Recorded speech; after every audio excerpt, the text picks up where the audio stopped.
Halo semuanya, selamat datang di channel yang tidak layak untuk dihina ini. Sebelum kita mulai, atur posisi santainya, seruput kopinya, dan mari kita berhayal. Melanjutkan cerita sebelumnya, Bai Yun Xiao dan yang lainnya terjebak di dalam sangkar berdarah itu. Meskipun tidak ada memar yang jelas pada tubuh mereka, tapi mereka menunjukkan ekspresi yang sangat menyakitkan. Itu sudah jelas, bahwa mereka menerima tekanan besar pada saat ini. Di antara mereka berenam, yang dalam kondisi terbaik hanyalah Bai Yun Xiao seorang. Dia mengayunkan tinjunya, dan menggedor kandangnya. Namun itu tidak ada gunanya, karena tinjunya saat ini adalah kontradiksi yang jelas dengan kekuatan yang dia perlihatkan sebelumnya. Mereka tampak sangat lemah, dan tampak sangat tidak berdaya. Adapun Tao Xiangyu dan yang lainnya, keadaan mereka jauh lebih sedap untuk dipandang. Pada saat ini, mereka bahkan tidak memiliki kekuatan untuk melawan, dan hanya bisa duduk bersila di dalam kandang. Mereka hanya dengan sepenuh hati menahan tekanan yang telah menekan tubuh mereka. Ketika kerumunan melihat ke arah Beast Dragon Beast, mereka melihat bahwa mereka tidak hanya mengeluarkan kilatan yang tidak menyenangkan dari mata mereka, mulut mereka yang menakutkan bahkan tampak tersenyum. Itu seolah-olah mereka melihat makanan enak yang duduk di depan mereka, dan mengolok-olok perjuangan sia-sia dari makanan mereka. Oh surga, bagaimana semuanya bisa berubah seperti ini? Seru kerumunan. Ketika mereka melihat pemandangan ini, orang-orang di sekitarnya dibuat terkejut. Mereka tidak pernah membayangkan bahwa Bai Yun Xiao dan yang lainnya yang telah membantai monster naga mengerikan sebelumnya, itu akan langsung terperangkap seperti kura-kura dalam toples. Adapun para murid Gunung Qianwu, mereka merasa sangat malu. Sebelumnya mereka tersenyum, dan bahkan tertawa dengan sangat puas. Namun sekarang, mereka bahkan tidak bisa memaksa diri untuk tersenyum. Itu dikarenaan para jenius yang begitu mereka banggakan sebelumnya, kini telah ditangkap oleh hewan-hewan itu sehingga mereka telah diejek. Perubahan yang begitu tiba-tiba dan sangat besar ini, itu menyebabkan semua orang menjadi terkejut. Beberapa bahkan merasa ini tidak nyata, dan tidak bisa mempercayai mata mereka. Bukankah ini pertunjukan pembantaian yang dilakukan oleh para murid Gunung Qianwu? Dengan keadaan saat ini, apa yang sebenarnya terjadi? Teknik yang luar biasa. Kandang itu sangat kuat. Itu sepertinya bukan formasi biasa. Bagaimana mungkin mereka bisa mengatur formasi yang begitu kuat dalam waktu sesingkat itu? Ucap Sima Ying. Pada saat ini, bahkan jenius spiritualis dunia Sima Ying juga kagum. Karena dia sangat mahir dalam teknik formasi spiritual, dia bisa mengatakan bahwa kandang itu, meskipun bukan pembentukan formasi spiritual, tapi semacam formasi khusus. Formasi itu sangat kuat, dan bahkan mampu mengikat kekuatan dan spiritual Bai Yun Xiao dan yang lainnya. Sehingga tidak peduli seberapa kuatnya mereka tidak akan dapat memiliki akses untuk menggunakan kekuatan mereka. Namun semakin kuat teknik formasi itu, maka semakin lama waktu yang dibutuhkan untuk mengaturnya. Itu sudah jelas, bahwa formasi ini telah diatur begitu lama, dan diaktifkan dalam sekejap. Karena kalau tidak, sangat mustahil untuk bisa mengurung Bai Yun Xiao dan yang lainnya dan menjebak mereka.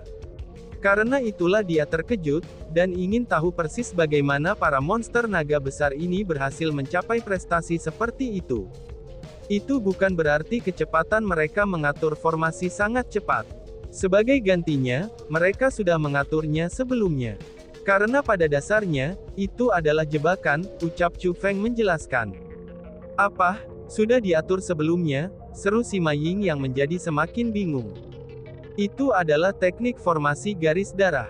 Tepat pada saat ini, Bai Suyan tiba-tiba berbicara. Dia pun mulai menjelaskan. Darah Beast Dragon Monstrous mengandung kekuatan bloodline yang sangat kaya. Semakin terkonsentrasi darah mereka, maka semakin kuat kekuatan bloodline mereka. Sebelumnya mereka dengan sengaja membiarkan monster naga mengerikan itu dibunuh. Tujuan mereka adalah agar darah monster naga ganas itu menelan danau, sehingga darah Mawereka membentuk perangkap besar yang akan menangkap Bai Yun Xiao dan yang lainnya yang tidak siap, ucap Bai Suyan. Wah, Sebenarnya itu masalahnya. Mereka mengorbankan saudara mereka untuk menjatuhkan musuh mereka. Bukankah ini agak terlalu kejam? Tanya Bai Ruoshan.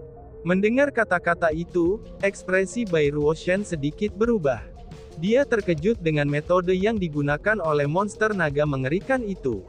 Meskipun hasil dari pertempuran ini sangat penting untuk pertempuran antara kedua belah pihak, tapi itu masih sangat kejam bagi satu pihak untuk mengorbankan nyawa rekan-rekan mereka agar bisa menang.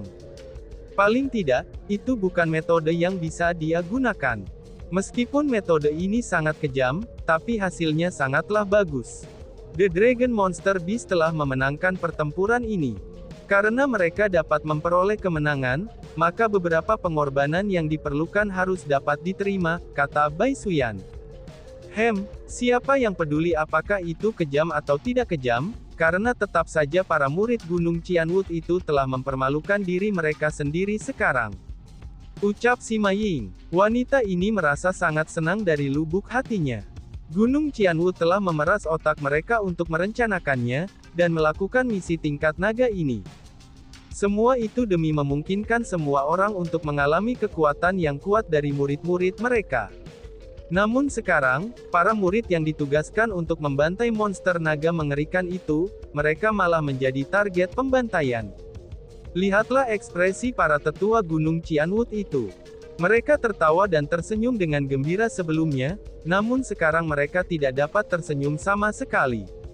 Mereka benar-benar telah mempermalukan diri mereka sendiri. Hehehe, tambah Sima Ying. Tawa Sima Ying penuh dengan sukacita. Itu bisa dilihat bahwa dia sangat puas bisa melihat adegan ini. Tepat pada saat ini, Raja Binatang Naga Mengerikan pun berbicara. Orang-orang di Gunung Qianwood, dengarkan baik-baik. Jika kamu semua tidak memberi kami cara untuk hidup, maka kami pasti tidak akan membiarkan kamu memiliki waktu yang mudah juga. Kalian semua segera mundur dari tempat ini, dan biarkan kami pergi dari sini. Jika kamu melakukannya, kami akan melepaskan bajingan kecil ini. Tapi jika tidak, kami akan memecah-mecahnya menjadi 10.000 keping, dan mengubahnya menjadi tumpukan darah, ucap sang Raja Monster. Raja Monster Naga Mengerikan, jangan berpikir bahwa kamu dapat melarikan diri ke sini hidup-hidup hari ini. Lepaskan murid-murid kami segera, dan aku akan mempertimbangkan untuk meninggalkan kamu mayat utuh.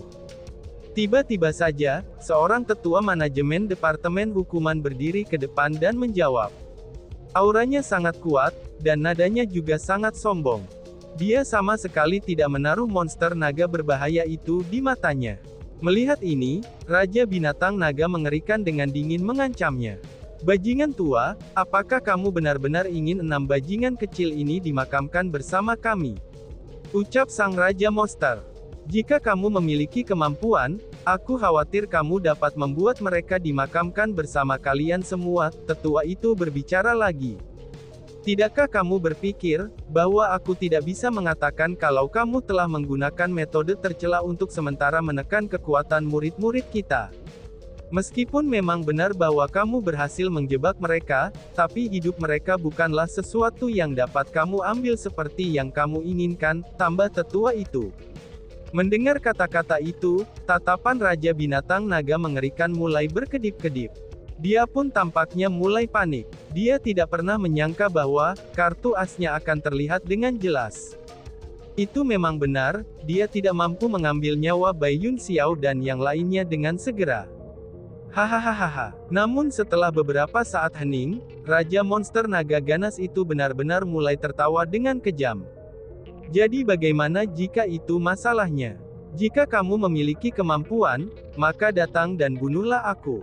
Namun sayangnya, apakah kamu cukup tidak malu untuk melakukan tindakan itu? Qianwood Mountianmu dengan sengaja mengurung klanku, dan mengundang semua orang untuk menikmati pertunjukan ini. Bukankah itu semua agar kamu dapat mengizinkan ke-6 bajingan kecil ini, untuk sepenuhnya menampilkan kemampuan mereka dengan membantai kami, sehingga mereka dapat menampilkan kebesaran Gunung Qianwood kamu? Namun sayangnya, aku akan memberitahumu sekarang juga. Bajingan kecil Gunung Qianwood kamu terlalu lemah. Mereka tidak memenuhi syarat untuk membantai klan kami. Jika itu bukan karena kamu bajingan tua yang melindungi mereka, mereka akan menjadi orang-orang yang dibantai oleh klan kita sebagai gantinya. Ayo bajingan tua, seranglah kami. Aku akui bahwa aku tidak cocok untuk kamu semua. Namun bahkan jika kamu ingin menghapus klan kami, tapi yang akan kehilangan waktu ini masihlah kalian semua, ucap Raja Monster itu. Kamu, seru si tetua. Mendengar kata-kata itu, tetua manajemen itu mulai mengerutkan keningnya dalam-dalam, dan mengepalkan tinjunya dengan erat. Itu karena, Raja Binatang Naga Besar telah memukulnya tepat di jantung dengan kata-katanya. Sebagai tetua manajemen dari Departemen Hukuman, ia memiliki kekuatan yang tiada taraf. Jika dia ingin memusnahkan sekelompok monster naga mengerikan ini, itu akan sangat mudah baginya untuk melakukannya. Namun sayangnya, dia tidak bisa melakukan itu.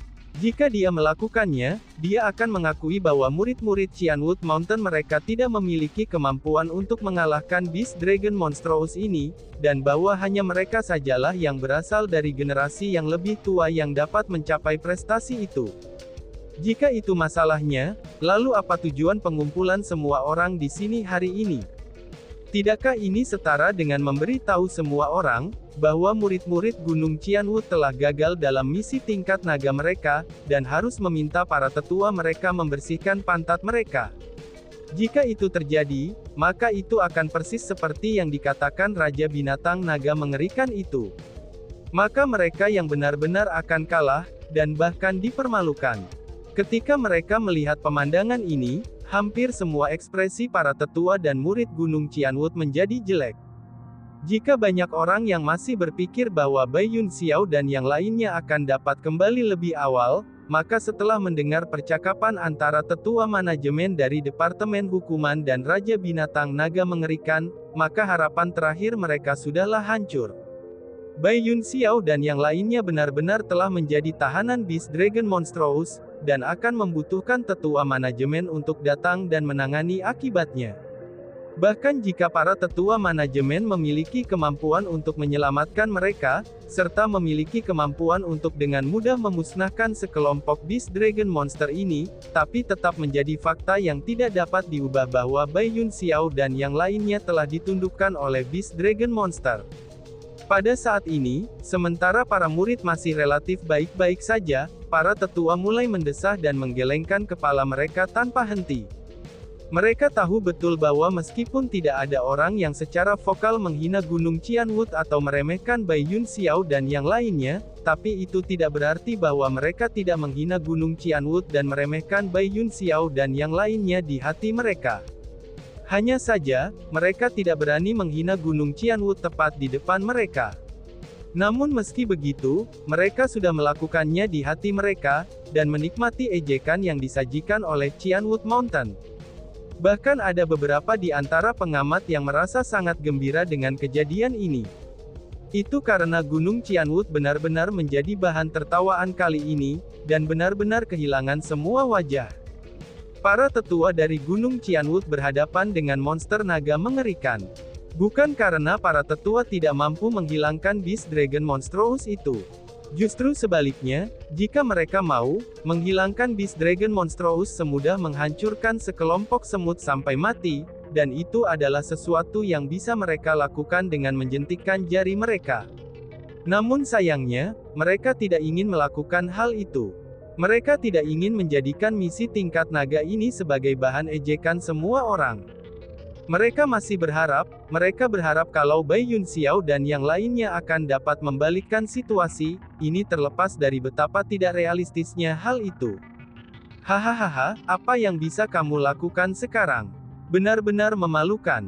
Chu Feng, Ruo Shen, Senior Bai, cepat, lihat ke sana.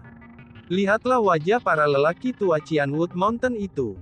Mereka merengut seperti roti kukus isi coklat, hahaha, ini benar-benar lucu, ucap Sima Ying sambil tertawa geli. Mendengar itu, semua tetua di platform penonton utama memiliki ekspresi yang sangat jelek di wajah mereka. Namun terlepas dari semua ini, Sima Ying malah tertawa terbahak-bahak. Tidak hanya tawanya dipenuhi kegembiraan, dia bahkan mulai secara terbuka mempermalukan para tetua manajemen yang duduk di sebelahnya. Tindakannya benar-benar ceroboh. Tindakannya membawa mereka tatapan sakit hati, dan kebencian dari banyak tetua manajemen. Bahkan beberapa bawahan kaisar setengah bela diri keraputi juga memelototi Sima Ying. Meskipun ada permusuhan dan konflik antara para tetua Gunung Qianwood, tapi hanya untuk saat ini, mereka semua memiliki sudut pandang yang sama. Sebagai tetua manajemen Gunung Qianwood, tidak ada yang menikmati Gunung Qianwood mereka kehilangan muka seperti ini. Itu tidak hanya terbatas pada para tetua yang hadir saat ini. Jika Half Martial Emperor White Ape hadir, dia juga tidak akan berharap misi tingkat naga ini berakhir dengan cara seperti itu. Ayo, seranglah kami. Kamu sekelompok bajingan tua, apa yang kamu tunggu? Mungkinkah kamu sedang menunggu 6 bajingan kecil untuk keluar dari formasi naga darah kita, dan mengalahkan kita sesudahnya? Kamu harusnya berhenti bermimpi, dan hentikan angan-angan bodohmu itu. Jangankan 6 bajingan kecil ini, bahkan jika semua bajingan kecil Gunung Qianwood kamu datang pada kami, maka mereka hanya akan mati. Petik 2. Di hadapan formasi naga darah kita, maka tidak ada yang di bawah Half Martial Emperor bisa melarikan diri. Terlepas dari apakah mereka mungkin tubuh ilahi ataupun binatang mengerikan lainnya, jika berhadapan dengan formasi naga darah kita, maka mereka semua tidak akan berdaya, ucap sang raja monster itu. Raja binatang naga mengerikan sudah tahu bahwa mereka semua pasti akan dibunuh. Dengan demikian, dia sudah tidak peduli lagi, dan mulai menghina para tetua Gunung Qianwood berkali-kali. Dia telah membuat keputusan tegas untuk mempermalukan Gunung Qianwood sebelum kematiannya. Dihadapkan dengan hinaan dari Raja Binatang Naga mengerikan ini, meskipun para tetua Gunung Qianwood mengertakkan gigi dengan marah, tapi mereka tidak bisa melakukan apapun selain menahan hinaan itu. Adapun kerumunan di sekitarnya, meskipun tidak ada dari mereka yang berani mengatakan hal buruk tentang Gunung Qianwood, tapi kekecewaan jelas tertulis di wajah mereka. Mereka datang ke sini agar mereka dapat mengalami kekuatan dari murid-murid Qianwood Mountain yang terkemuka. Namun pada akhirnya, yang mengejutkan mereka inilah yang akhirnya mereka lihat. Dalam sekejap untuk para murid-murid Gunung Qianwood lainnya, mereka semua telah memuji begitu banyak pada penampilan mereka, tapi sayangnya ini semua jauh lebih rendah daripada apa yang mereka perkirakan. Apakah kamu yakin bahwa tidak ada murid Gunung Qianwood yang cocok untuk kamu? Ucap seseorang. Tepat pada saat ini, suara yang keras dan jelas tiba-tiba saja terdengar dari platform penonton utama, dan bahkan bergema di seluruh Laut Hijau tanpa batas. Ketika suara ini terdengar, semua orang mengalihkan pandangan mereka ke platform penonton utama. Mereka berpikir bahwa itu adalah tetua manajemen yang mengucapkan kata-kata itu. Namun pada saat ini, para tetua manajemen semua mengalihkan pandangan mereka ke arah Chu Feng. Itu karena mereka semua tahu, bahwa Chu Feng lah yang telah mengatakan kata-kata itu. Pada saat ini, Chu Feng perlahan-lahan bangkit dari kursinya. Dan di depan mata yang tak terhitung jumlahnya mengawasinya, dia mulai berjalan di udara menuju Laut Hijau tanpa batas. Dia memiliki keberanian seberani ini, siapakah dia? Jika menilai dari pakaiannya, dia adalah seorang murid.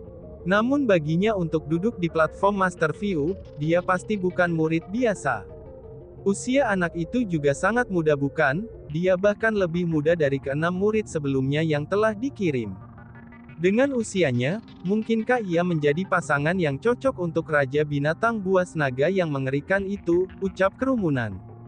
Selain orang-orang dari Gunung Qianwood, mayoritas orang lain tidak tahu tentang identitas Chu Feng. Jadi, ketika mereka melihat penampilan Chu Feng, mereka semua mulai mendiskusikannya dengan bersemangat. Penampilan Chu Feng menyebabkan mata semua orang di sekitarnya bersinar. Dia membawa antusiasme kembali ke lautan orang-orang yang sebelumnya tidak bersemangat. Melihat Chu Feng mendekatinya, Raja Binatang Monster Naga dengan dingin bertanya. Siapa kamu? Tanya sang Raja Monster. Murid Qianwood Mountain, Chu Feng. Chu Feng mengucapkan nama besarnya. Chu Feng, namanya Chu Feng.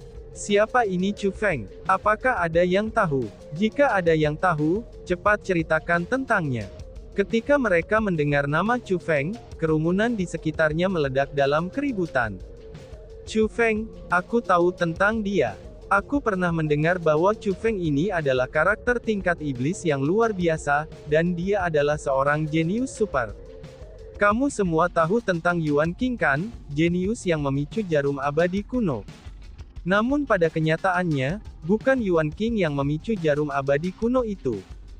Justru sebaliknya, Chu Feng inilah yang melakukannya. Aku pernah mendengar bahwa bukan hanya Chu Feng ini memicu jarum abadi kuno yang dikendalikan oleh elf era kuno, ia juga memicu jarum abadi kuno di Gunung Qianwood. Dia pastilah murid dengan jumlah bakat dan potensi terbesar di Gunung Qianwood. Bisa dikatakan bahwa dia adalah murid nomor 1 Gunung Qianwood, ucap kerumunan dengan sangat heboh. Orang-orang yang telah mendengar tentang prestasi Chu Feng, mereka mulai dengan keras menyatakan mereka kepada orang banyak. Mereka tidak hanya berbicara tentang semua kebenaran yang telah mereka dengar, mereka bahkan menambahkan detail pada cerita mereka untuk mengilustrasikan seberapa luas pengetahuan dan pengalaman mereka. Wow, dia benar-benar menakjubkan. Akan terlihat bahwa Beast Dragon Monster ini akan menghadapi krisis besar sekarang, seru kerumunan. Setelah mendengar tentang prestasi Chu Feng, mata orang-orang yang tidak tahu tentang dia mulai bersinar. Mereka menjadi sangat emosional, dan tatapan yang mereka lihat pada Chu Feng dipenuhi dengan rasa hormat dan pemujaan. Cih, apa yang mungkin kalian semua ketahui? Chu Feng itu telah dipukuli hingga seperti seekor anjing di Gunung Qianwood. Aku benar-benar tidak tahu bagaimana dia masih memiliki keberanian untuk datang ke sini. Menurut aku, dia hanya datang untuk membuang hidupnya, ucap seorang murid yang membenci Chu Feng. Setelah itu, banyak murid Gunung Qianwood mengambil kesempatan ini untuk meremehkan Chu Feng. Adapun murid-murid ini, mayoritas dari mereka adalah bawahan Bai Yun Xiao dan Tao Xiangyu, yaitu anggota dari Heaven Inquiring Division dan Peach Immortal Division. Mereka sangat berharap keburukan Chu Feng menyebar jauh dan luas.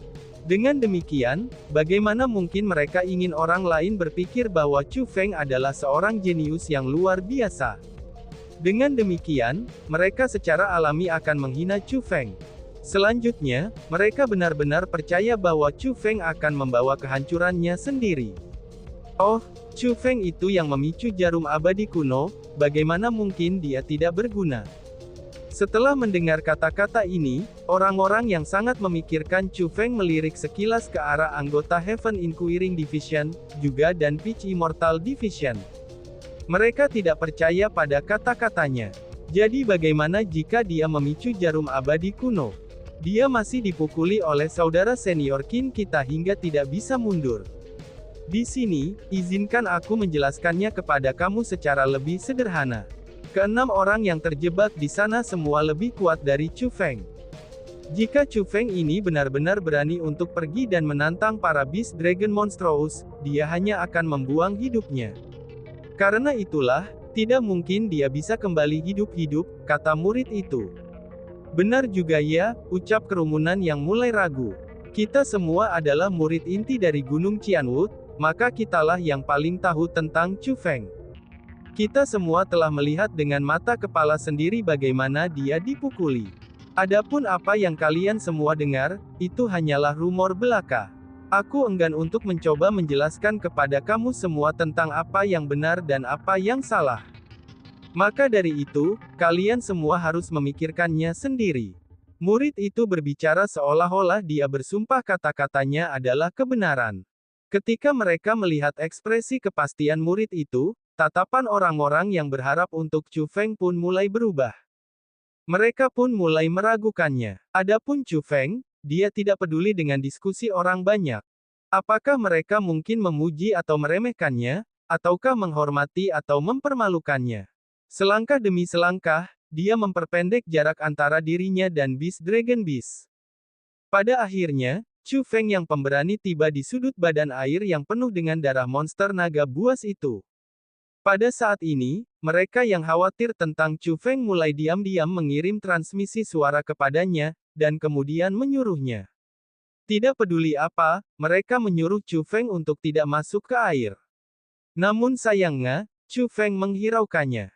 Sebagai gantinya, dia melihat ke sekelompok para monster dengan mata merah seperti darah, yang memancarkan sejumlah besar niat membunuh. Aku akan memberimu dua opsi. Jika kamu menyerah, kamu mungkin bisa hidup. Tapi jika tidak, aku akan memusnahkan kalian semua. Buatlah keputusan di antara kamu sendiri. Chu Feng berbicara dengan acuh tak acuh. Dan tiba-tiba saja bersambung. Sekian dan terima kasih banyak. Bye-bye.